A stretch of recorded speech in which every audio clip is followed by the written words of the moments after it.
संगमेश्वरला घेऊन आलो आहे. जो शूटिंग काढतो आहे मोबाईलमधून. तर आपण बघूया ह्या धोंड्याच्या खाली आहे. हा धोंडा काढून घेऊ पहिला. तर बघा मित्रांनो,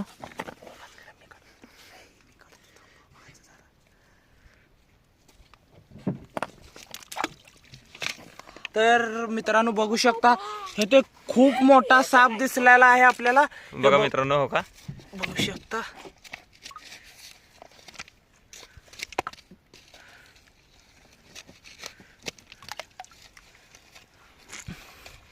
तेव्हा तिकडून ते त्या साईडने निघालाय. तेव्हा खूप मोठा आहे मित्रांनो हिरोळा. बघू शकता. हो का गेलेला हा चावत नसतो मित्रांनो, पण सूज येते. चावल्यानंतर थोडीफार सूज येते. अजून एक आहे मित्रांनो, अजून एक आहे ह्यात. थांबा, मी बोलतो. थांबा. हे बघू शकता. हो का ह्या बिळीने असं निघतात.